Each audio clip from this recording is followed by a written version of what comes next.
वर्तमान कल्प में जो स्वयंभू आदि 6 मनु हुए, मैं उनके प्रथम मनु का वर्णन आपको सुनाया है। स्वरोचिज मनु अग्नि के पुत्र के द्वितीय मनु थे। इनके दुमान और सुषेण और रोचिमा आदि पुत्र हुए। भगवान ने बिरु नाम से उतार लिया।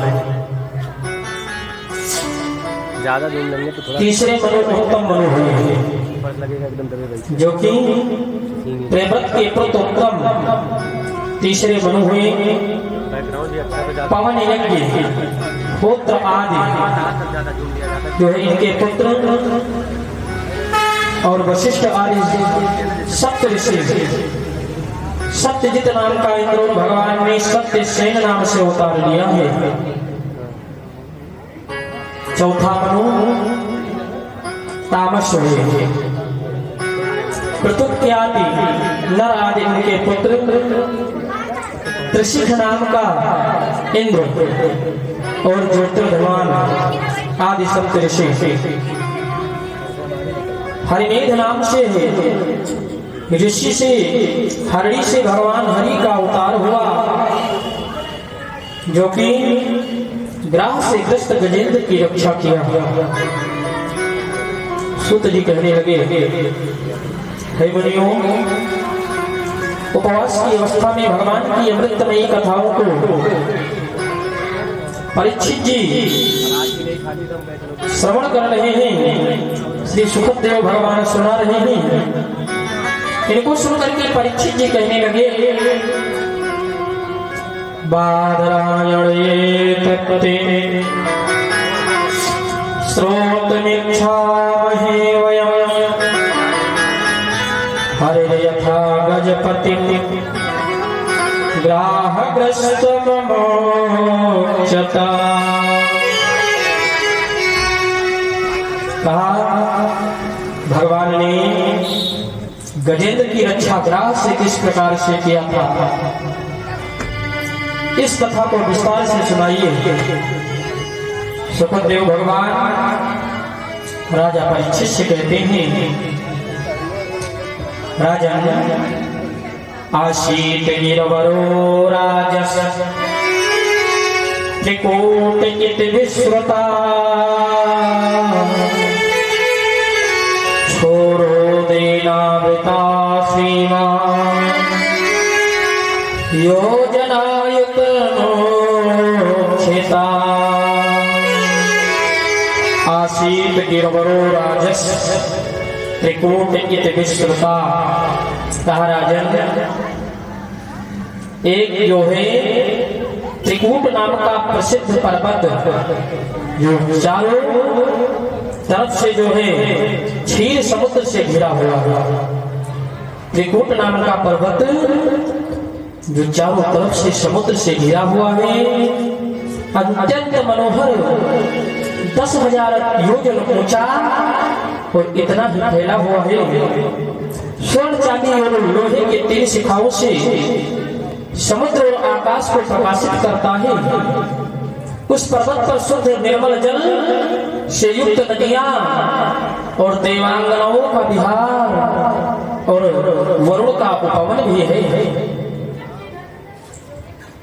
उसी त्रिकूट पर्वत पर रहने वाला गजराज जो अपने परिवार हाथियों के साथ में जो है वृक्षों लताओं को तोड़ता उखाड़ता हुआ सरोवर में आया। मधुर जल पी करके परिवार के साथ जो है जल क्रीड़ा करने लगा। सुखदेव भगवान कहते हैं, राजा परीक्षित से राजा तम तत्र कश्चिन् निपदेव चोरितो ग्राह्यो वनीया श्रवणेनुसागृही। कहा देववश एक ऐसी घटना घटी कि किसी अत्यंत बलवान ग्राह ने आए करके गजराज के चरण को पकड़ लिया और प्रारब्धवश आई इस घोर विपत्ति से छुटकारा पाने के लिए गजेंद्र ने विभिन्न प्रकार के बल तो लगाए, लेकिन हथनिया भी जो है खूब प्रयास किया गजराज को बाहर निकालने के लिए, लेकिन ये ग्राह जलचर जीव था। जलचर जीव होने के कारण इसका जल में साहस ज्यादा, इसलिए पैर को गजराज के छोड़ा नहीं ग्राह ने। तो परिवार वाले खूब प्रयास किए, हथनी बच्चे कभी बाहर कभी भीतर, ऐसा खींचातानी में युद्ध होते होते बहुत समय बीत गया। लेकिन गजेंद्र में 10,000 हाथी का बल तो अकेले ही था, लेकिन जो है फिर भी विफल रहा बाहर आने में। सब परिवार वाले मरणासन्न की स्थिति समझ करके और वापस चले गए। जब गजेंद्र अकेले पड़ा तो मन में विचार करने लगा कि कौन किसका माता और कौन किसके पिता। कस्य माता पिता कस्य,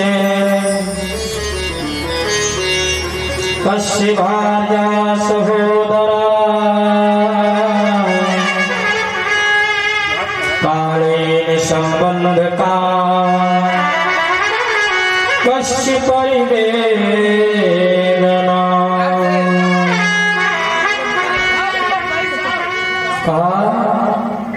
कस्य माता पिता कस्य, कस्य भार्या सहोदरा,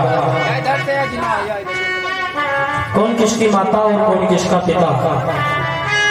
ये सब स्वार्थ बस वशीभूत है। गजेंद्र तन मन से परिवार वालों की सहायता से जब नहीं बाहर आया जल से, तो जो है गजेंद्र ने भगवान का स्मरण किया। ओम नमो भगवते तस्मै एतत् चिदात्मकम् पुरुषाय दिव्याय परेशाय विधीमहे।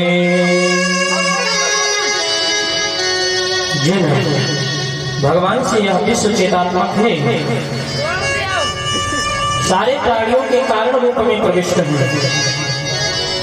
पुरुषा आदि भी जाए परिसाया भी नहीं, तथा जो विश्व प्रपंच के कारण है उन प्रकृति पुरुष परमेश्वर को मेरा बारंबार प्रणाम है।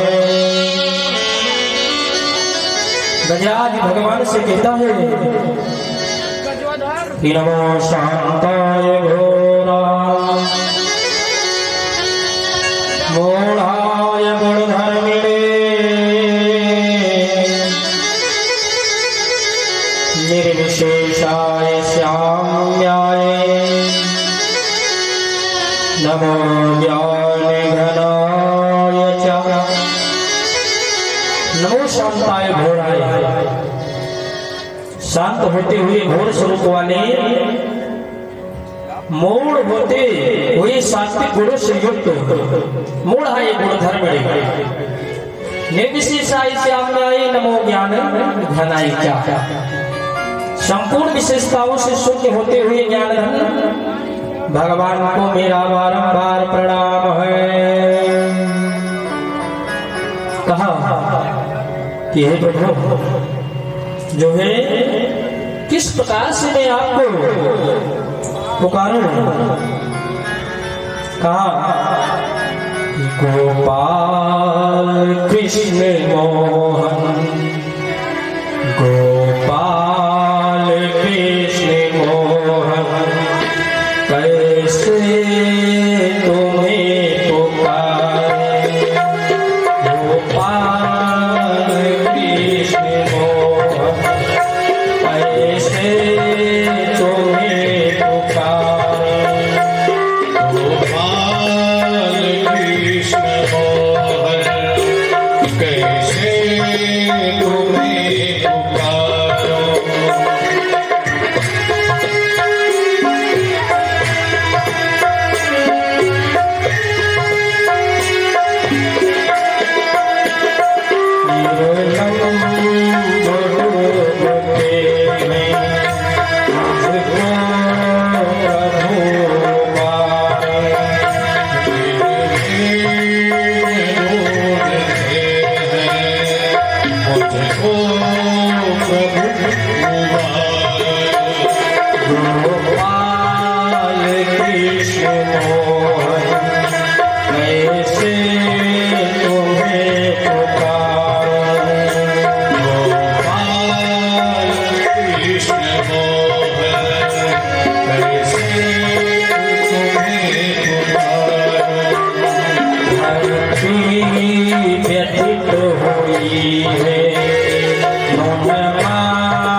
शरण जाते हैं मझधार में हम अब प्रभु से वही उबारे। मझधार में हम अब प्रभु शीघ्र ही उबारो। धार में प्रभु से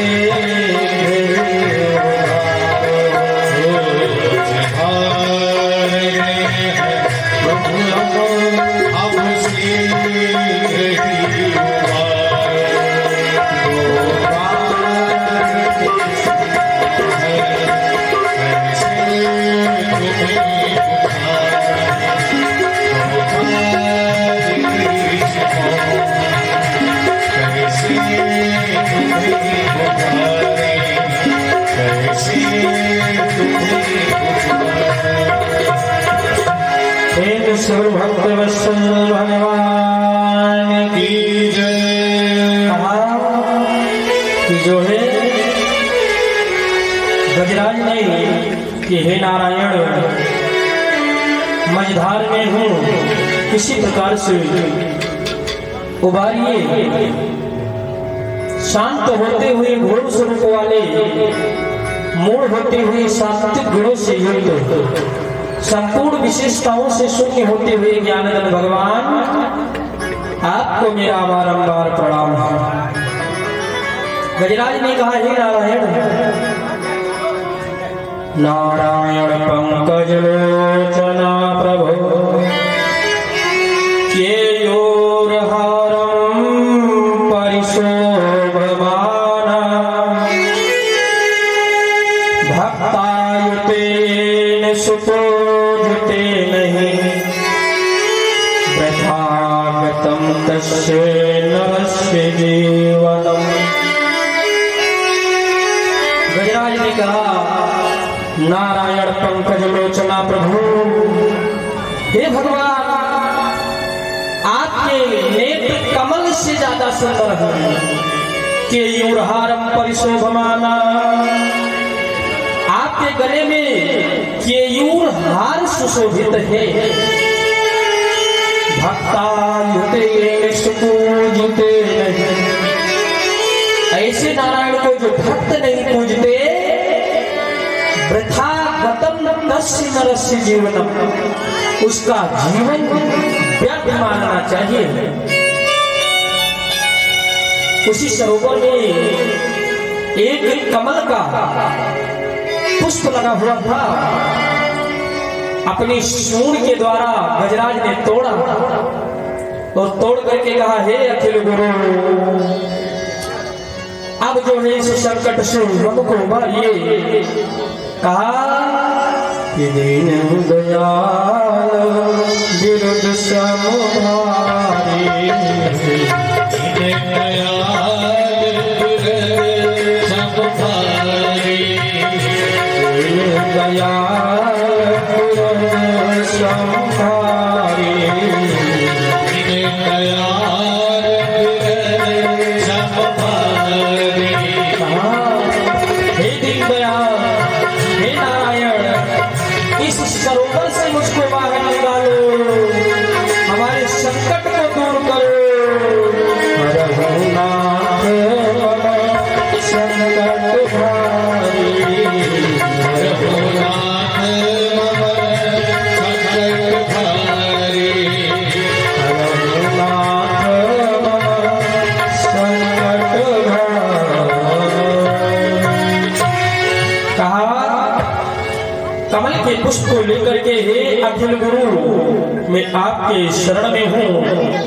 भगवान तुरंत चल दिए। कितना समय नारायण को हाथी के पास आने में लगा है कि हाथी कहलाए हरि। हाथी कह करके नारायण चल दिए। गज को देखी निराश हाउ चारों बैकुंठ में हाथी के पास हाँ शब्द कहा तो वैकुंठ में थे। ठीक कहते कहते जो है आ गए भगवान गजराज के पास।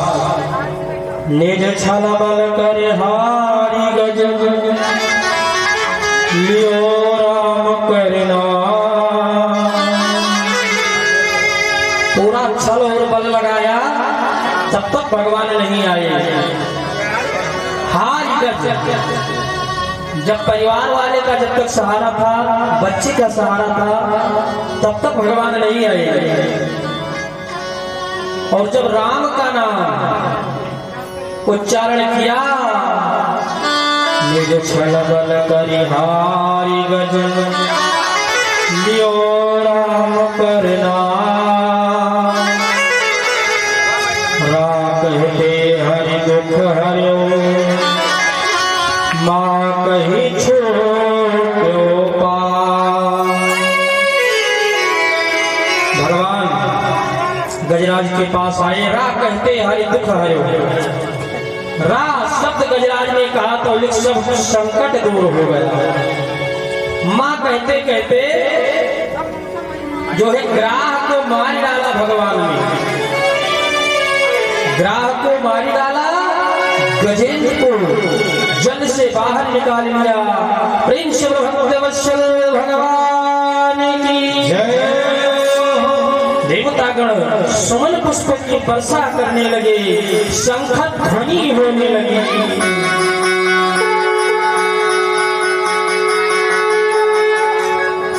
अब जो है दुदुम्बियां बजने लगी और सुमन पुष्पों की वर्षा होने लगी।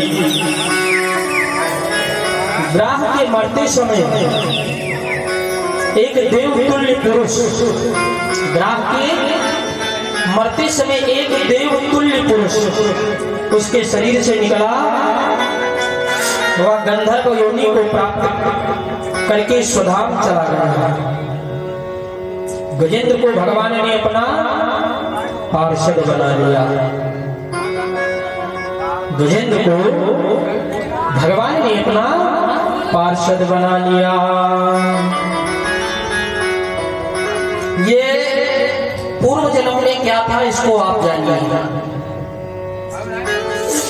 ये जो ग्राह पूर्व जन्म में होहू नाम का गंधर्व था। देवल ऋषि जो है तालाब में स्नान करने के लिए आए और होहू नाम का गंधर्व देवल ऋषि जब तालाब में स्नान करने लगे, जल के अंदर ही अंदर गया और देवल ऋषि के पैर को पकड़ करके खींच लिया और फिर आए करके सरोवर के बाहर हंसने लगा। तो जो है तुरंत देवल ऋषि ने कहा, होहू नाम के गंधर्व से जलचर जीव बनने का बहुत शौक है तुमको, जाओ मैं श्राप देता हूं कि अगले जन्म में ग्राह हो जाओ। अब होहू नाम के गंधर्व ने बहुत अभिनय विनय किया तो ऋषि ने कहा कि जाओ भगवान के हाथों द्वारा तुम्हारा उद्धार होगा। और भगवान ने अपने सुदर्शन से ग्राह को मार करके गजेंद्र को पार्षद बना लिया। ये गजराज कौन था अगले जन्म का? यह द्रविड़ प्रांत थे, देश के पांड्य देश का राजा। इसका नाम इंद्रम्न। यह राजा परम वैष्णव था, मलयाचल पर्वत पर तपस्या करता था। एक दिन अगस्त के आने पर पूजा में लगा रहा तो ऋषियों को भैया नाक पर गुस्सा होती थी। अगस्त ऋषि आ गए और यह है इंद्रम्न राजा पूजा में लगा था। बस अगस्त ऋषि को प्रणाम नहीं किया। ऋषि ने कहा कि देखो कैसे हाथी के तरह अहंकार में बैठा, जा अगले जन्म में हाथी हो जाए। इंद्रम्न नाम के राजा को हाथी होने का जो है श्राप दे दिया ऋषि ने। तो जो है जब अगस्त ऋषि ने श्राप दिया तो अनुनय विनय करने लगा ये। तो ऋषि ने कहा जाओ अगले जन्म में ग्राह तुम्हारे पैर को पकड़ेगा, गजराज होंगे, लेकिन भगवान तुमको अपना पार्षद बना लेंगे। वही इंद्रुम्न राजा जो कि वही इंद्रुम्न राजा गजराज हुआ और भगवान ने अपना पार्षद बना लिया।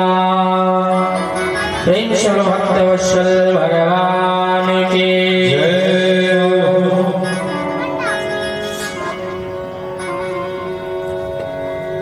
इसके बाद पंचम मनु जो है,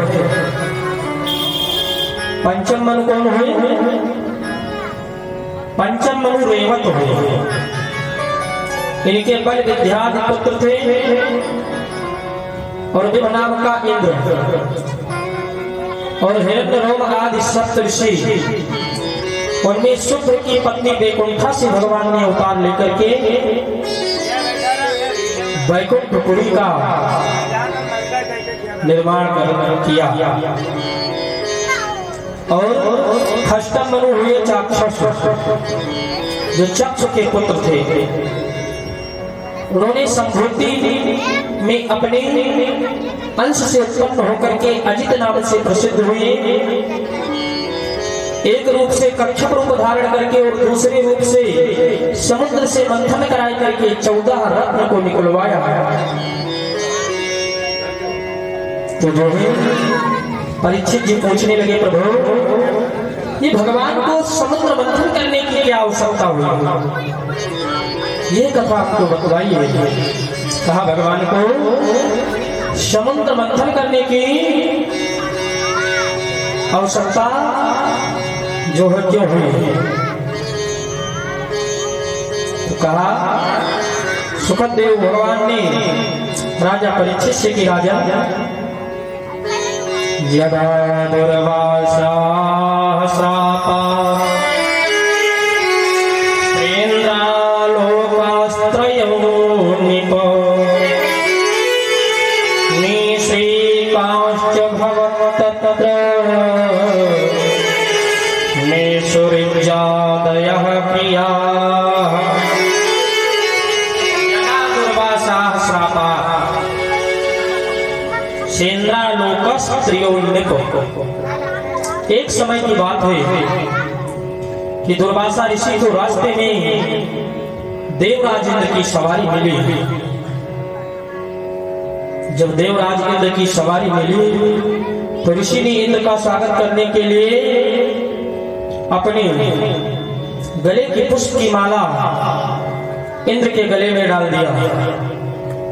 जो है जब जो है अपने गले की माला